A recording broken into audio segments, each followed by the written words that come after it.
everyone. Welcome back to our Golden 20s podcast. My name is Sadie, and I'm joined by my best friend co-host, Tegan. And thank you so much for tuning in to another week of our Golden 20s podcast. Today, we're going to kick things off by just talking about what we're currently listening to, sharing what we're calling our new What's the 411 segment. So maybe we'll start there. However, the main topic we're going to cover is talking all about getting laid off at work, pivoting your career, not sure what's next for you in your career, that kind of thing. We're going to provide you guys some actionable advice you can apply to your career if you're currently feeling lost or recently got laid off, anything like that. I think you'll find this episode very helpful. But like I said, before we get into all that, Tag, how about you kick us off? Tell us what's the 411? What are you currently listening to? Yeah, well, I kind of have two schools of thought. I don't know. That's a weird way to phrase that. Two vibes, I guess, of music that I'm listening to. Love it. The first person that I'm listening to a lot is the musician Remy Wolf, who I first heard about her. She had like a viral song on TikTok. And then when I went to see Lorde on the Solar Power tour, Remy Wolf was actually opening up for her. So I was like, oh, this is so random. It's that girl from TikTok. And ever since then, she just like reminds me so much of summer, like all of her songs. And so I've just been like rocking out to that, trying to like bring the spring vibes. And like when I was in Mexico, like Remy Wolf was what I would listen to getting ready. And so I've just been, rocking out to a lot of that. And then the other side is, I don't know if you've heard of this because you're much more like tapped into the fashion world than me, but apparently the trend for spring is coastal cowgirl, which I love. Okay. I just heard about this morning, and now my entire TikTok is just like coastal cowgirl. And so that is also kind of like the vibe of stuff I've been listening to, specifically Tyler Childers, because I just love him. I actually had tickets to see him on March 16th, 2020. And that concert obviously got canceled. And so I just bought tickets to a music festival for this summer where hopefully I will get to see him there. But he also has kind of had like a little TikTok moment, especially like a lot of his romance songs and stuff like that. But I just love all of his albums. It's kind of country, kind of folk. Really awesome stuff. Yeah. Can you paint a picture? Like, what does coastal cowgirl look like? Yeah. So like, that's a good question. It's supposed to be like, remember there was the trend of like coastal grandmother, and it was like Nancy Meyers movies. So it's coastal grandmother meets cowgirl aesthetic. So it's kind of, it's very Free People, like the brand Free People. So it's like kind of hippie meets like East and West Coast meets cowgirl. Okay. Yeah. I'll look it up because I haven't heard of it. Yeah. But I've been seeing how it's like get your cowboy boots. Yeah. And that's been the thing. Yeah. Like I feel for years now, I feel like cowboy boots are a staple. But lately I've been seeing so many cowboy boot like ads and I don't know, just like spring vibes with cowboy boots. Lots of like suede and like fringy stuff. That's still. Exactly it. But I just need to match it to the coastal. That's the part that's throwing me. Yeah, it's because I feel like coastal's kind of like preppy. Yeah, so it's kind of like light, airy, like linens and light denim, kind of 90s coastal, but then the accessories are cowgirl. So so it's like you'd be in like light wash denim with like a vintage tee or like a linen button up, but then you'd be rocking like cowboy boots and a suede jacket with like a cowboy style belt, that kind of thing. Love it. But I was like, this is very much a vibe that I am into. Yeah. And then I was gonna say, I was like, wait, this is so perfect. Yeah, if there's anyone I know who could rock this vibe, it is definitely you. I was like, this is my time to shine. And so then I've been listening to like Coastal Cowgirl playlists, and they're, you know, a lot of Tyler Childers and all that kind of like folky country. There's like it's called Indigo on Spotify, and it's basically like country music that's not like stadium country. So it's folk, Gotcha. that kind of vibe. And so I've just been fully embracing that. I love it. I feel like that actually transitions into something I've been listening to, which is the band Wild Rivers. And Tag, I sent them to you like end of last year Yeah. sometime. And I was like, hey, this is like not a Toronto band, but they're somewhat local. I think they're from just north of the city. But I was like, we should like keep an eye out because it's a girl and a guy singer, and they just sound so amazing together. And their songs are just, I don't know, I just love them. I'm a lyric gal and like a singer gal. So when it's good lyrics Yeah. matching like an amazing voice, I'm like, count me in. Never mind like harmonizing voices. I don't know. It's just everything I love about like a kind of folk indie band. So anyway, so I was like, hey, if they go on, like if they have any shows, like let's go. So I've been like stalking them on Spotify to see like any shows they announce. I was thinking I would just see them, you know, at some dive bar downtown Yeah. because I have this problem of listening to like indie folk bands on Spotify being like, I'm the only person who knows about them Right. because it feels that way, you know, when you're just listening to them on Spotify. But they're actually going on tour with the Chicks this summer. So I was like, damn, these guys are a big deal. Yeah. I had no idea. I don't think they're coming to Canada, but all of this to say, I don't think I'll be seeing them at a dive bar in Toronto because they seem to be a bigger deal than I thought. But again, really great music. I wouldn't say it's country at all, but it's like folky and I guess indie, but it's good vibes. Love it. Well, maybe not good vibes. It's like sad heartbreak songs. Those are my favorite. Yeah. But still, it's a vibe. Yeah. Love it. Yeah. If you're looking for a song to listen to by them, I recommend Neon Stars. That's my favorite. And then also, you probably know their song Amsterdam. Maybe you don't, but I feel like a lot of people have been using it on my social feeds. And then another song I recommend is Thinking About Love. That one's also so good. Gets stuck in my head all the time. Love it. Yeah. So they are, whoa, I can't speak. They are the first thing that I've been listening to. The other two things I wanted to bring up are podcasts. And the first one is a no-brainer. I feel everyone listens to Anything Goes with Emma Chamberlain. But I've just been like getting really into it lately. And I don't know why. Actually, I do know why. I've been going on more hot girl walks because one of my March goals is to move my body more, try to get my step count up. So I've been going on walks after work, and just like one podcast episode is the perfect amount of time to like walk around my neighborhood. So I've been listening to a lot of podcasts, but Emma Chamberlain I just find so interesting because I'm like, her and I are wired very differently, but it makes listening to her podcast so much more interesting to me. So I just really love it. And she is extremely like, I don't even know how old she is, like 20, I think. Yeah. And I'm just like, I don't know. I feel she's very wise for her age, I guess. And she's very honest. Yeah, that might be more it. Like, I don't know. It's just like a good listen. But anyways, so that's one thing I've been listening to. Another one is a Canadian podcast, but she's been blowing up lately, and it's called the Wellness Cafe podcast. And I've been really into that as well. I find we talk about very similar things on our podcast here, just really like how to live your best life and like, you know, healthy routines and mindset and, you know, all of those sorts of healthy habits to empower you to live your best life.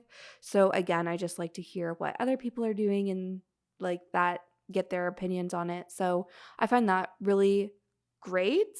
I don't know, I actually started listening because she just had Ashley Oh, Tisdale on the yeah, I saw podcast, which I that. was like, that's huge. So I listened to that, but then all of a sudden I became obsessed with Ashley Tisdale's new line that she has at Oh, Target. So I was okay. like then stalking Ashley Tisdale. Yeah. It like spiraled very quickly. But all of this to say, check out that episode specifically of the Wellness Mhm. Cafe. But all of the episodes I've listened to, which haven't been that many, but just a few, they've all been good and enlightening and inspiring. Yeah, I feel like at the beginning of every new year, she does an episode a day for the first week. Is that right? I think so. And it's Yeah, just like I think so. how to set your goals for the new year and how to get like started on the right foot. And then it's like every single episode's like, okay, here is how you can make your goals a success today. And I just thought that that was like such a Mhm. good idea. I don't know. I also really Yeah. like her. Yeah, definitely.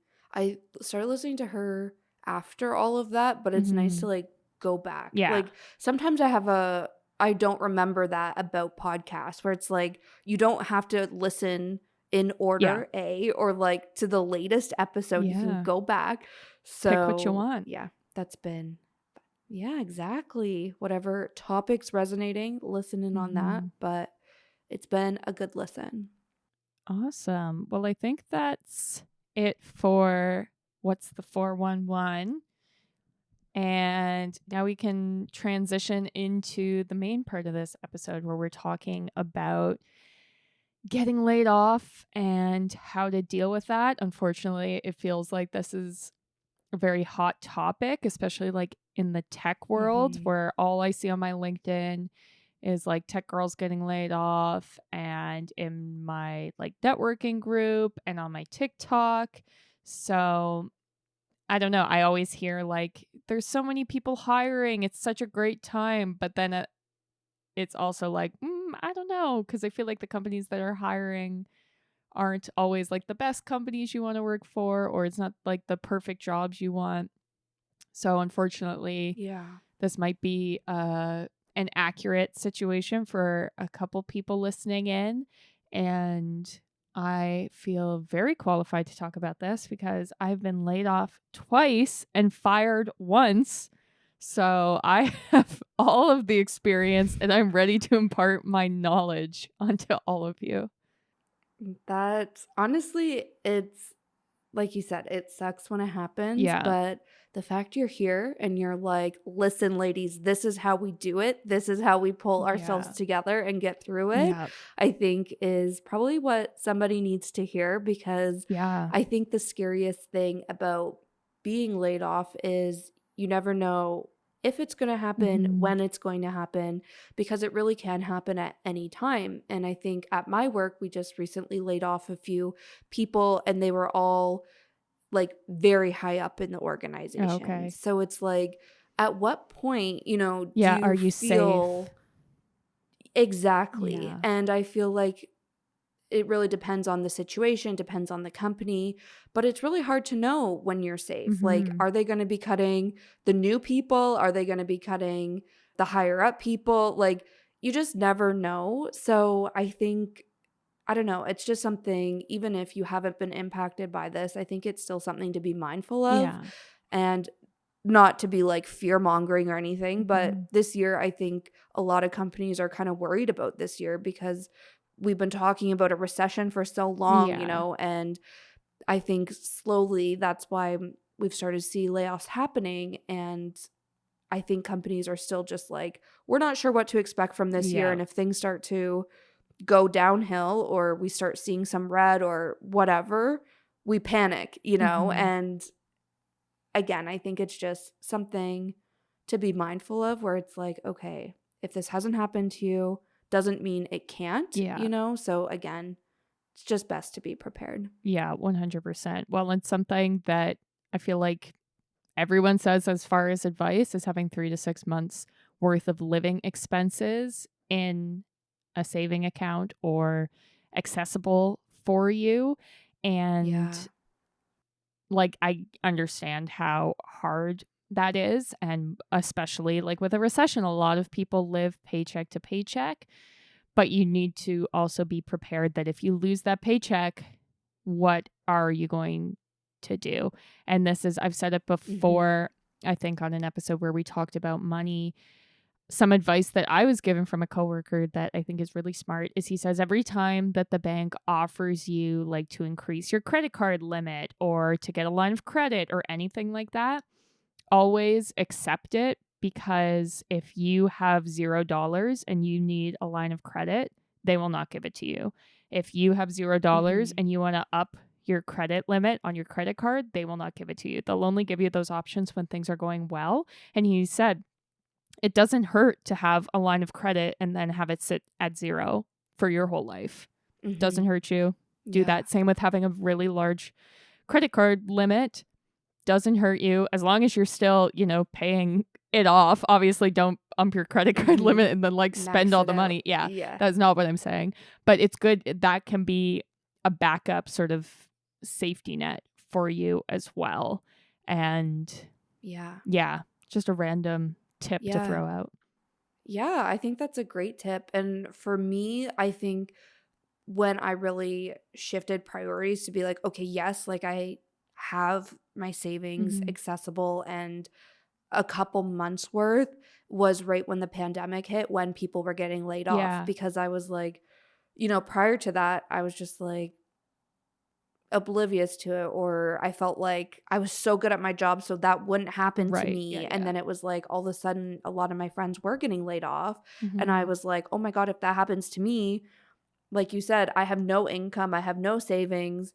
What would I do? Yeah. So it was also just like good timing for me too, where I just finished paying off my student loan. Yeah. So I didn't have that monthly expense anymore, which allowed me to save more money. So there is a bit, and people who don't have student loans at all, Mm-hmm.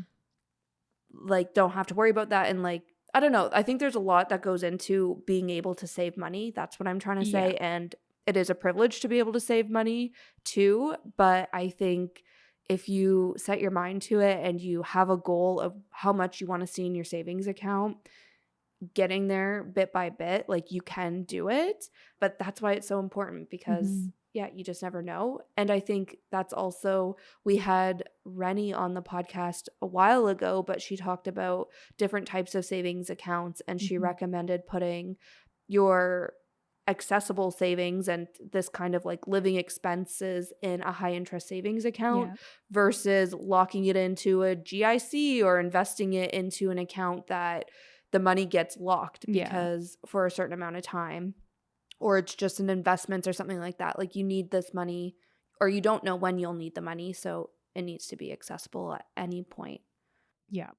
100%. Another thing is, even if you're good with your job, you feel like I'm killing it, life's good, the company's doing well, still continue to update your resume, your LinkedIn, and your portfolio, Mm-hmm. because there's nothing worse than when you're like, okay, I need to get a new job, but I've got a day's worth of work here updating my resume that I haven't updated in 3 years. I've got to create a portfolio. I haven't posted on LinkedIn since I graduated university. Like, that is just a lot of extra work to pile on yourself. And it's just like a best practice. I think of it as like organizing a part of your house. Like you're organizing and keeping Mm-hmm. tidy your virtual documents. And even like when you're laid off, you are walked off the premises by security instantly if you're at a company that's big enough to have security. So it's like you don't have time to be like, oh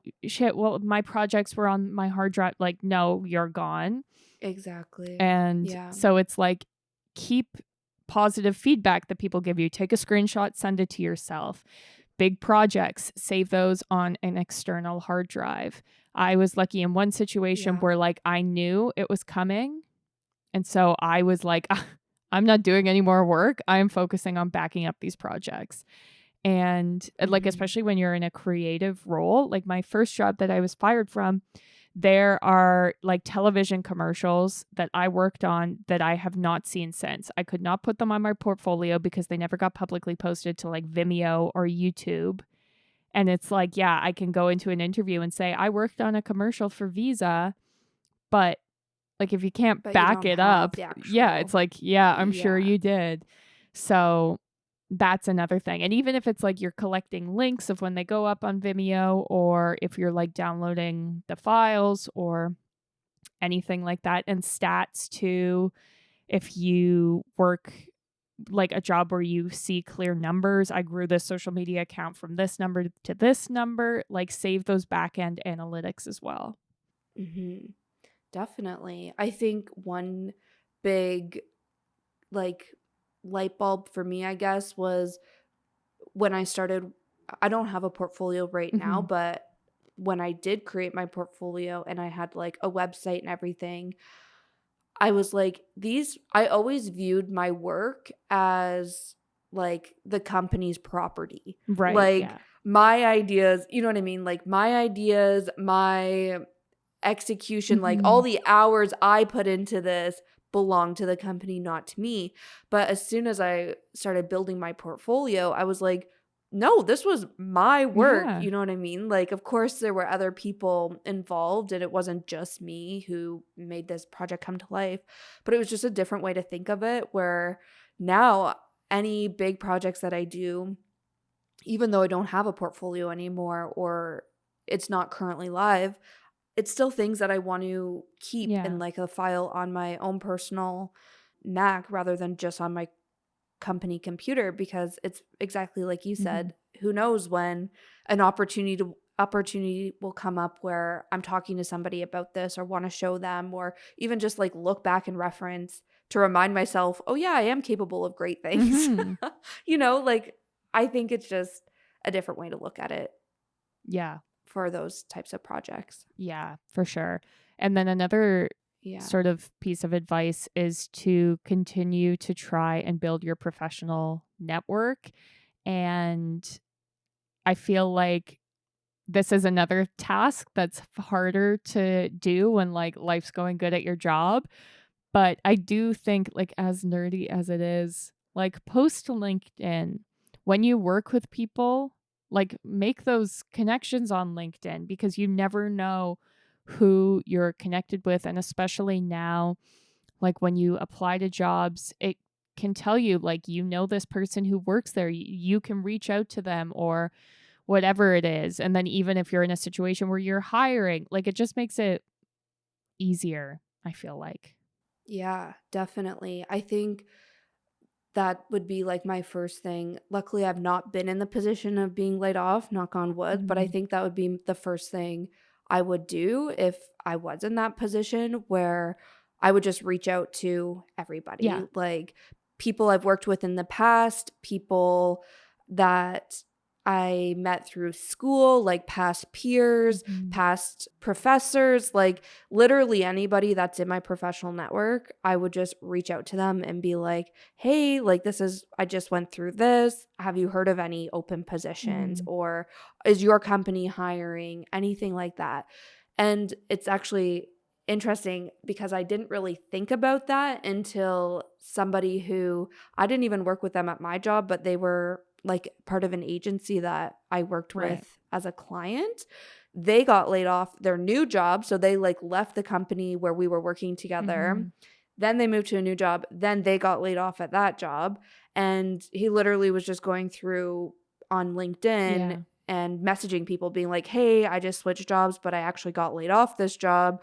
If you know anything, let me know. Mhm. And your first instinct, being on the other end of it, is like, I want to help this person, Yeah. like you're going through your brain being like, have I heard of anything? Like, is there anything I can do for this person? And you just never know, because even if my company's not hiring him or doesn't have a position open for him, maybe Tegan's company does. And she Yeah. mentioned it over dinner and drinks yesterday, Mhm. like I think your network is doesn't need to be big in order to have a big footprint. Like Yeah. it doesn't need to be made up of a big head count, you know what I Yeah. mean? But it's like one person knows one person who knows one Yeah. person, and maybe that's how you find a new job or even find just somebody to talk to, kind of thing. Yeah. But I'm all about network. Honestly, I've gotten all of my jobs through my network. Yeah. I'm the opposite.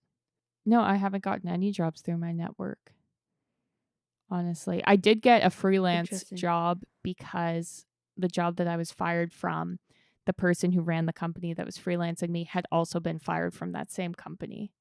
And so he was like, damn, you got Okay. fired from there? We should hang out. And then he hired me to freelance. But that is the closest, which is like the opposite. Interesting. Yeah. But it Yeah. goes to show, what is it that there's like a phrase that's like rejection is just redirection or something? Oh, yeah. I Yeah, feel yeah. like that's, I don't want to say it, but I feel like it's kind of accurate. That's the worst. It is. Yeah. It's interesting though that none of your jobs have been through your network, because for me, Yeah. the quote that comes to mind for me is like, it's all about who you know. I heard that Yeah. so much through like school and whatever. Yeah. And I was very much, since I only did a college diploma, not a full degree, I was very much like banking on that, because I was like, I don't want to go to school for any longer. I don't Right. want any fancy degrees. Like, Yeah. I just want to start working.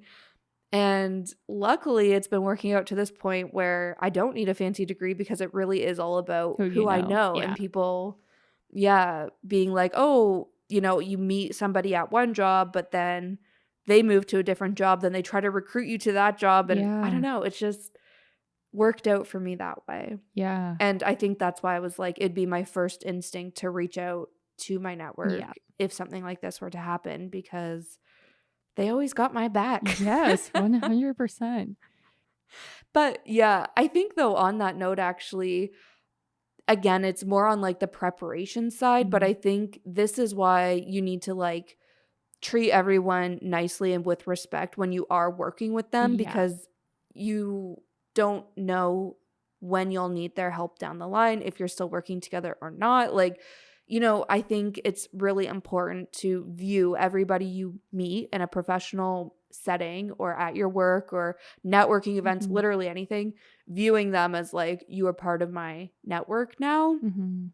I think that's really important perspective to have, because even like thinking on both of our situations, actually, where we are both currently at jobs we used to work for years ago, Mm-hmm. it's like, had we not had a good reputation for ourselves, or not treated people with respect, or Yeah. didn't like nurture that network with the people we were working with at the time, like we wouldn't be able to go back there now, and they wouldn't be willing to, I don't know, hire us again, that sort of thing, Yeah. help us out, whatever.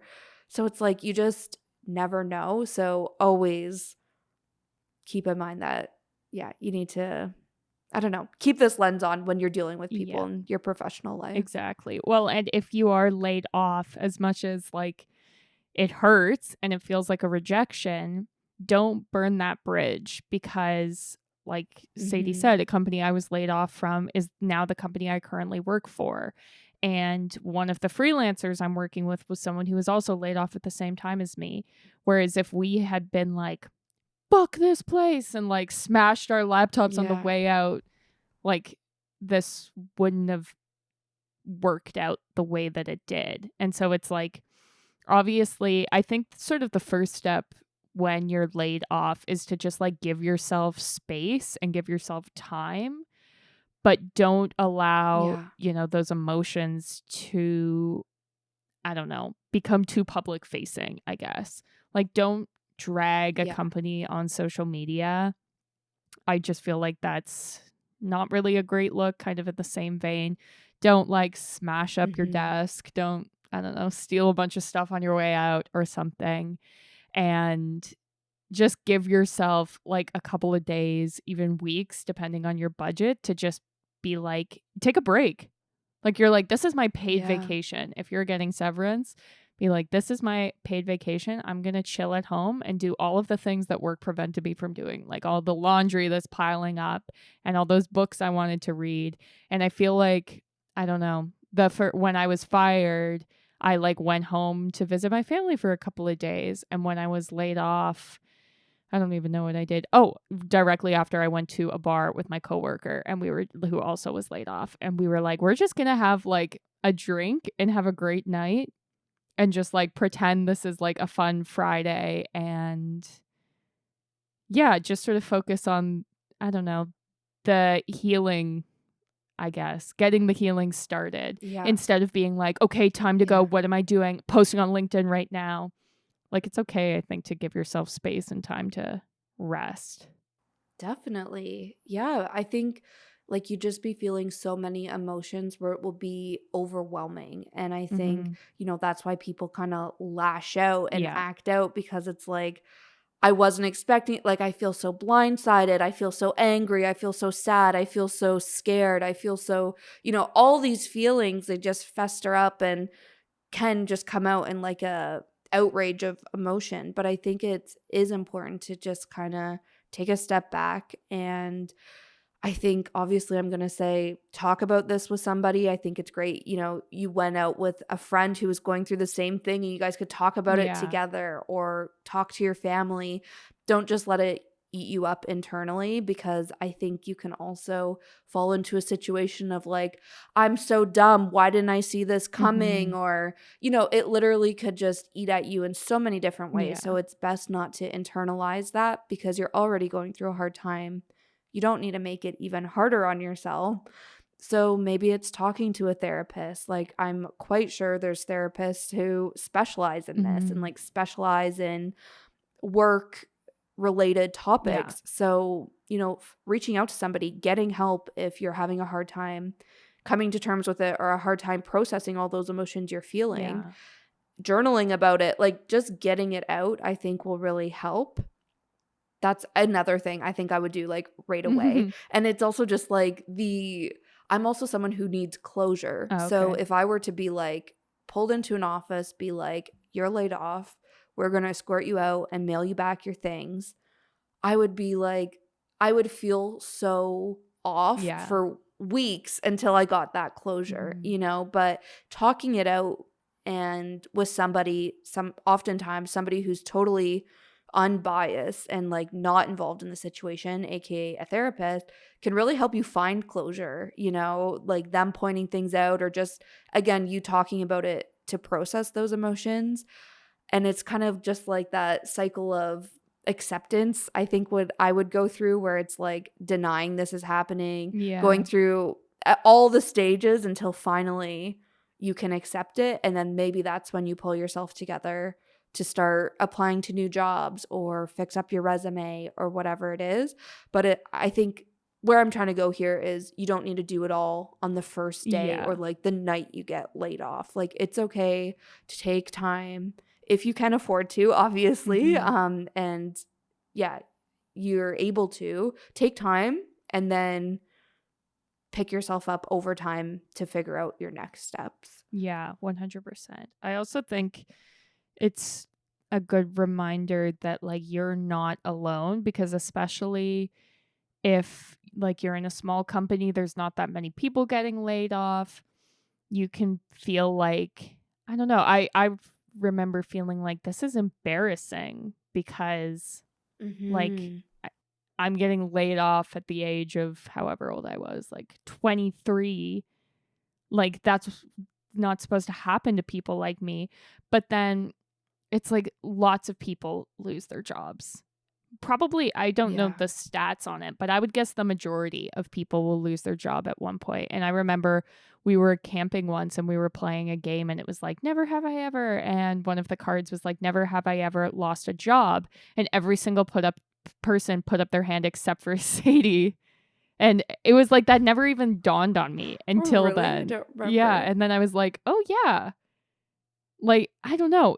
I think it's just because of like, I don't know, movies and TV shows or the way you perceive your life. You would think that the normal thing would be to not lose your job. But then sitting in that Right. circle, I was like, oh, yeah, I guess this is the normal thing, especially like working through COVID. Lots of people got laid off during that.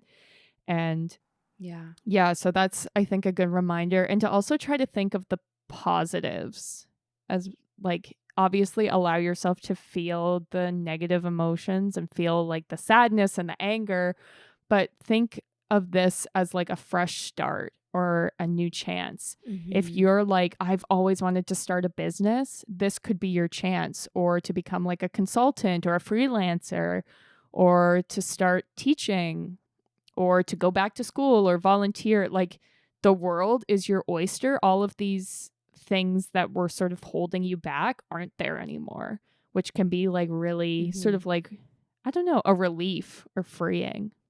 Yeah. Yeah, definitely. And I think we're going to chat more about that in a minute because I do think pivoting your career, like you said, Tag, like if you lose your job, Yeah. that's a great time to reflect and figure out your next steps. But even if you're still in a job and you're just feeling like you're ready to make a move or something, I definitely have some things to share on that in a bit. So keep listening. But yeah, I love that. I think it's hard to focus on the positive when Yeah. you're going through a really hard time, but again, I think it's just part of that like acceptance process, and Yeah. like processing your emotions, but it is a powerful thing. I think another important thing, so I know we talked a lot about, taking time off if you're able Mhm. to, or having your savings ready to fall back on should you need it. But if you're in a position where you don't have savings for whatever reason, or you need another job right away, I think it is okay to just apply to retail jobs Mhm. or service jobs, literally anything, and just accept it as a just for now Yeah. job. And that comes from a guest we had on the podcast last January, I want to say. But Mhm. I think just because, you know, you did one thing doesn't mean you need to immediately find another job doing the exact same thing with the exact same title and the exact same salary or Yeah. better. Like, if you're someone who needs income like right away again, apply to anything. Like, you're not better than anything, you're not above anything because of a role you used to have, and you just need to accept something to get some income in Mhm. while you figure out your next steps, or like just have yeah, kind of just like a job without it being like your number one passion while you're figuring out what you're passionate about. So something else to keep in mind and hopefully help take the pressure off your next steps as well. Yeah. Well, in between all of my jobs, like when I was fired, when I was laid off, I freelanced, and I'm really grateful for all of the opportunities I got to have while freelancing, because I got to work on projects that I would have like never got to work on. I got to work on my first ever broadcast TV show, which in any of my full-time roles, we never did broadcast. It would have never happened. And it's like that's something, I don't know. I feel like if I didn't do it my whole life, I'd be like, but what if I got to edit a TV show? And it's like, I got to do that because I got laid off. I also freelanced for a Mhm. company that then eventually was asking me to do some work. I said I didn't have time, and I connected them with my husband, who they eventually hired full time and now works there and is the creative director of that company. So it's like he would not have this job that he loves without me freelancing there because I got laid off. And so it's like Right. another way to sort of grow your network, figure out what you want to do, what you like, and Yeah. still obviously make money, which is, I feel like, the most important part of all of that. But I don't know. I just Yeah. feel like it's all of the times when I'd be freelancing, as much as it's like I don't like freelancing, it's not what I want to do, you can still get so much from that. And yeah, Mhm. so that's one sort of piece of advice I would say, is just not to shut yourself off and be like you said, I had this certain type of job, I want full-time work. Like, this is your chance to try something different. If you've always wanted to freelance, this is your chance. And you can also make really good money freelancing. So it's not, Mhm. all negative. The other piece of advice Yeah. I would say if you're laid off is to review your budgets. Obviously, this is not something you do your first day because, emotions are high. But after that, check your subscriptions and stop subscriptions you don't need. Stop automatic payments. Like I have, money go to my RRSP, my TFSA automatically. You don't need to do that if you don't have a source of income currently. So stop those kinds of things Yeah. and put off any major purchases, and instead come up with a plan to pay off high interest debt like your credit cards. And yeah, try freelancing to sort of pay off those debts if you have them. Yeah. I feel like that's good advice. Do you have anything for like employment insurance, severance packages, anything like that? Because I'm sure it's different in the US than how it Mm. is here in Canada, but I think that would also be when you're kind of reviewing your budgets. I think that's an important thing to look at and understand. I personally don't really know how it works. Yeah, I mean, it sort of depends on your company too, but gosh, now I can't even remember. Like you do get severance and it's That's based on okay. how long you work there. So if you're under 3 months, like the first job I got fired from, they gave me, I think, 2 weeks severance when they didn't have to give me anything, which I Okay. suppose is nice of them. And then when I was Yeah. laid off, I was given, I think, a month and a half of severance because I had worked for a year and a half at that job. And Okay. so you still get paid your normal salary, I believe. And then with unemployment insurance, at least in Canada, it's something like 55% of your salary. And you get paid Mm, that like as the same increment as your salary. And that doesn't sound like a lot, but at the same time, I always was able to sort of make it work because I would cut back mm-hmm. severely. Like I said, I would stop all Yeah. subscriptions, and it's also like expensive to work. So when I was laid off, I Yeah. wouldn't have to get like a transit pass. I wouldn't have to buy lunch. I wouldn't have to, buy clothes to wear to the office. And so I didn't find it was too bad. And then I would also supplement my income with freelancing. And then it also works. You have to declare all of your freelance income, or if you get a full time job. And then your unemployment insurance fluctuates depending on how much you're working. And so basically, you can never make Right. more on your unemployment insurance than you did on your job originally. So if I had a freelance Yeah. client who paid me like $100,000 in a year, I would not be getting any of my unemployment insurance because Yeah. they're like, we're not going to give you more money because you're clearly doing okay. And yeah, you Yeah. just have to like submit your income weekly or bi-weekly. It took a while to set up, but then once it's set up, it's really easy. And then it just gets deposited like a paycheck. It was actually very Right. similar to in Canada. We had like this COVID workers benefit thing, and so it's the exact same portal, everything. So if you say worked in a restaurant and you were getting the Canadian worker benefit COVID, I don't even know what it's called, but it's literally the exact same. And yeah, so it's surprisingly easy and very nice to know like I'm not going to have $0 in my bank account when this comes in. Yeah.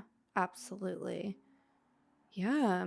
I think those were our main points on, what to do Mm-hmm. if you're laid off or when you're laid off. I think another thing I wanted to bring up is if there's layoffs happening in your company and you're not impacted, it still is an unsettling feeling, Yeah. and your heart goes out for the people who got laid Mm-hmm. off. Like it's really hard to remove that personal relationship and like that personal empathy for Yeah. them. So I think often if it's like a restructuring at a company or whatever the reason is when there's a lot of layoffs, I feel like oftentimes HR reaches out and is like, "Oh, if you have any questions, need anything, like let us know." Like if you are feeling unsure or Mm-hmm. you want more information, like take them up on that. And I know the companies I've worked for also have had kind of like a hotline situation where it's like work related anxiety, stress, like there is someone you can call and it's Mm-hmm. kind of like all through our benefits. So take advantage of those benefits and perks from your job, especially during these types of situations, Mm-hmm. because I think we have to give ourselves grace, Yeah. even again, if we're not directly impacted and our day to day can still go on, we're still getting paid, whatever. It can still be emotionally draining to be like going into work every day and be like, am I next? Yeah. Like, Yeah. when's it my turn? Am I like, when do I feel job security again? Mm-hmm. So just wanted to put that out there to validate that experience and just remind you to take advantage of the help your company's putting out there. 100%. Great. Well, I think we're going to talk about sort of pivoting your career in general. And obviously, this connects because, as we said, when you lose your job, this could be the time for you to reflect and be like, maybe I want to pivot my career. Yeah, definitely. I've been taking a master class from Elaine Welteroth, who I fangirled over last International Women's Day as a woman who inspires me. But she has a master class all about designing your career. And that's exactly what it's about, is about pivoting and viewing your career as everything you do in your professional life versus one job that you have, one title that you're working towards, one company that you work for. Like, it's really a series of events that make up your career. And you are able to pivot and change paths and, go a different route at any time that you want. And it's intimidating, but it's also extremely liberating. So I wanted to share just some things that she mentioned in her masterclass. I definitely recommend, if you have a masterclass subscription, to check it out, especially if you're feeling lost in your career. I feel like I wasn't even really feeling lost, but some of the exercises she had in her masterclass, which I'll explain to you high level right now, they really helped me. And again, just like help my perspective when it comes to viewing my career. So the first thing that she talked about, and I think is the biggest piece of the puzzle and like the hardest thing to figure out, is what do I want to do and what am I passionate about? And when you think back on it, it's like you're asked that in high school to then decide what university program you want to go into. Like, what do you want to be when you grow up? Like, that's the number one question you get asked as a kid. And it's like, how are you supposed to know? Like, a lot of the time it's through trial and error, or you find something interesting, but you don't know how to make it your job, that sort of thing. So this is a big task, but something that Elaine mentions and suggests in her masterclass was figuring out your zone of genius. And I absolutely loved this because she was saying that your zone of genius is where your talents, your skills, your values, and interests all like collide. They all combine into your zone of genius. So you can think, what am I good at? I literally listed all of these things out. Like, what am I good at? What are my strengths, kind of thing? If it's like soft skills, if it's technical skills, what do I actually value? And then what am I interested in? And then hopefully you can start to find some themes or things that are like common amongst those to come up with a few words that define your zone of genius.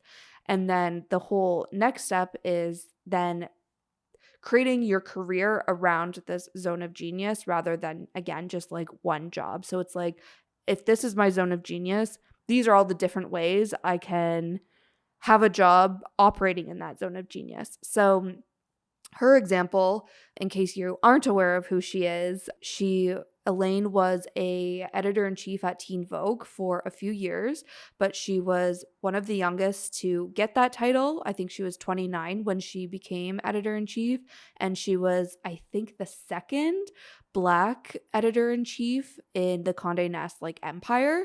So she was just a trailblazer in the space, but I think she only had that role for 2 years. Obviously, she spent many, many years getting and building her career to reach that milestone, but she only actually stayed in the editor-in-chief position for 2 years before pivoting and essentially doing something else. So she left Condé Nast, and now she's doing talk shows, she's doing speaking events, she's doing a whole bunch of other things, but they all fall within her zone of genius.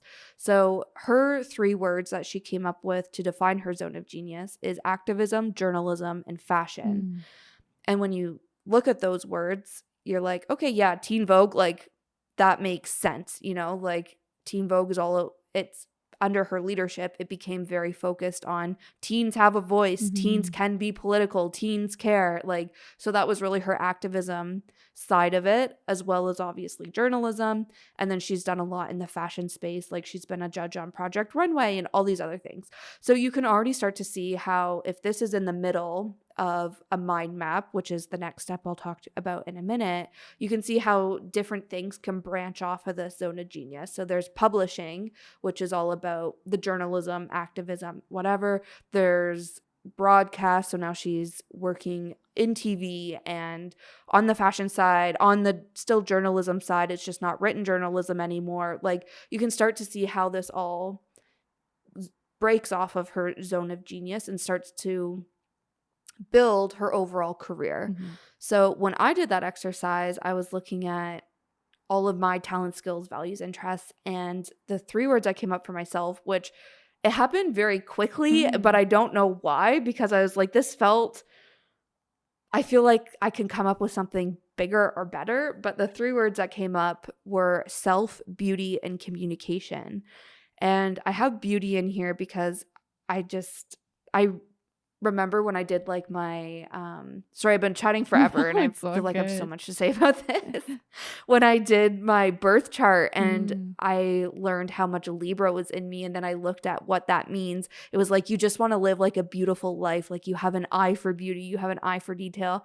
And I've like, yes, that is 100% me, and like 100% I do bring that into my career as well without even really realizing it. So that's why I chose the word beauty, not necessarily the beauty industry, but just I like design. I like, I like beautiful things. And then I think self comes pretty naturally to me, like in sense of the podcast is all about self, like everything about me, goal setting, journaling. I just am very dedicated to self. And I think that extends into my career as well. And then communication, you guys know me. I love to talk.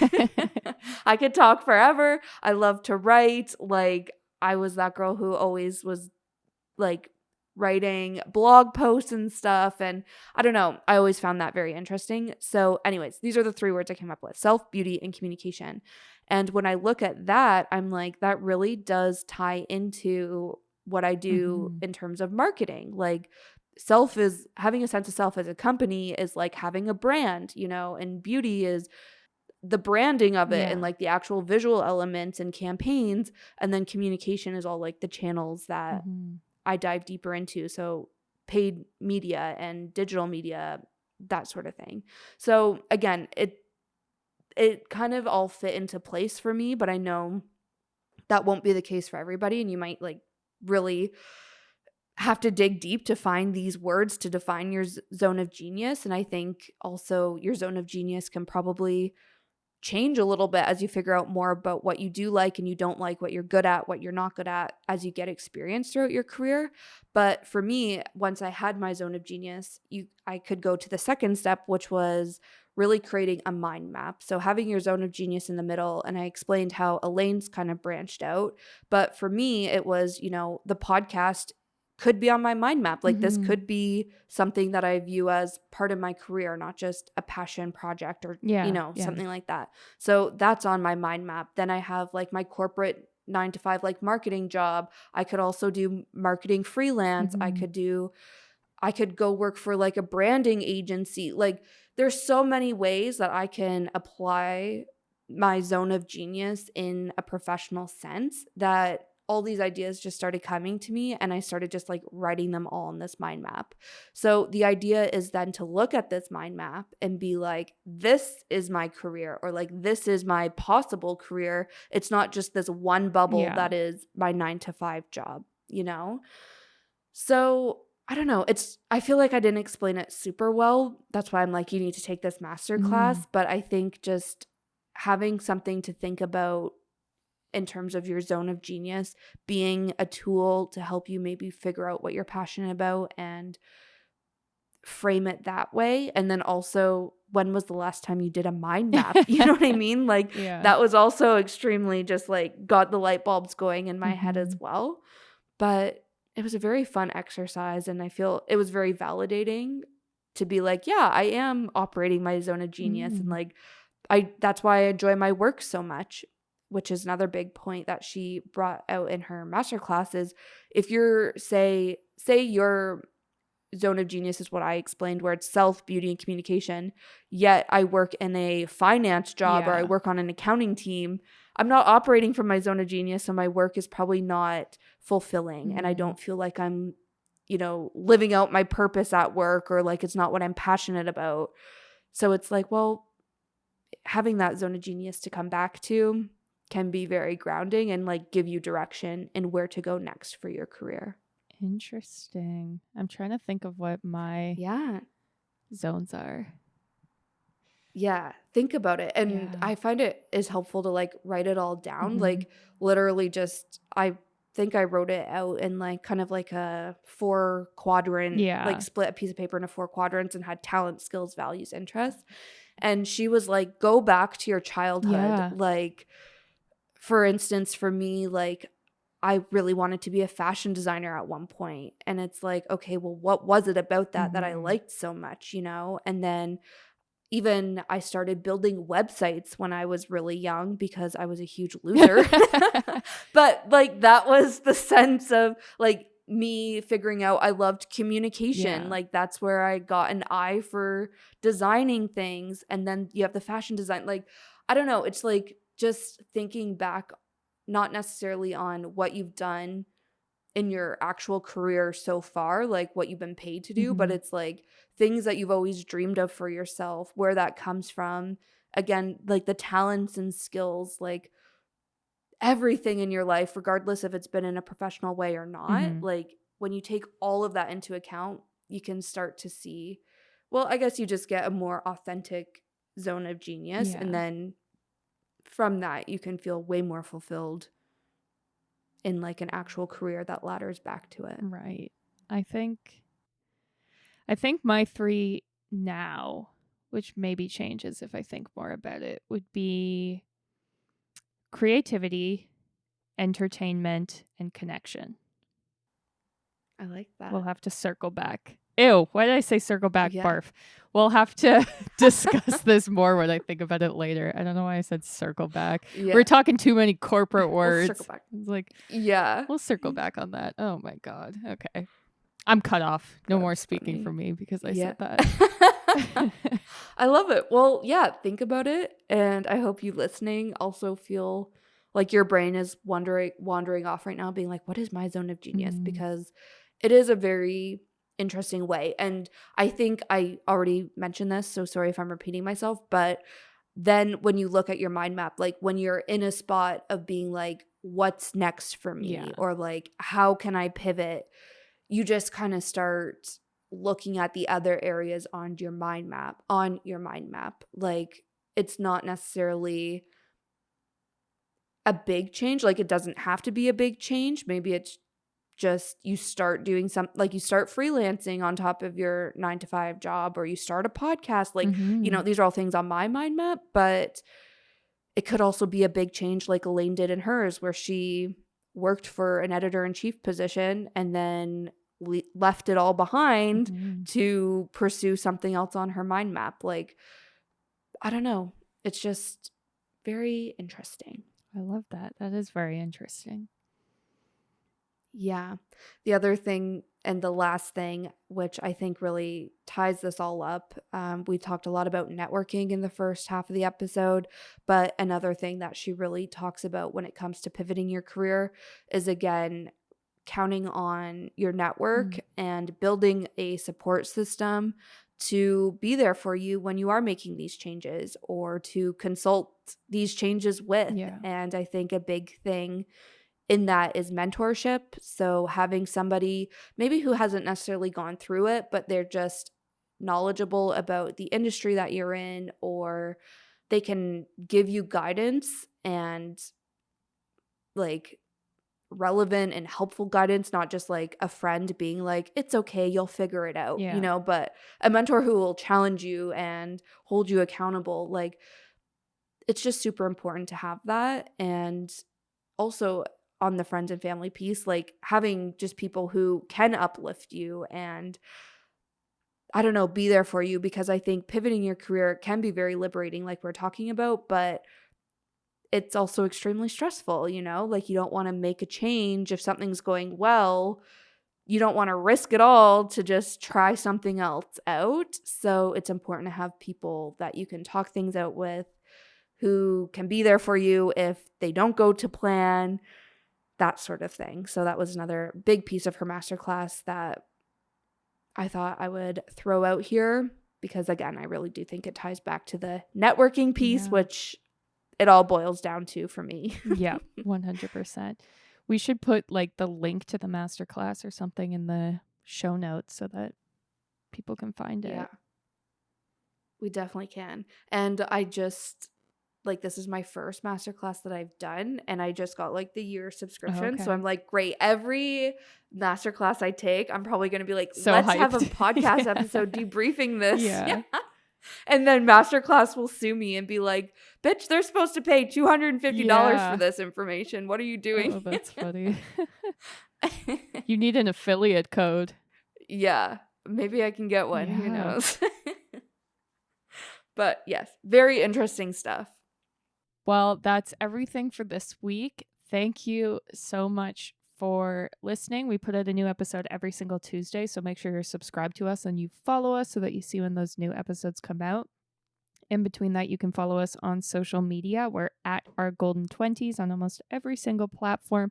And we have a Patreon page, which is the best way to show your support for the podcast. Thanks for listening. See you next Tuesday.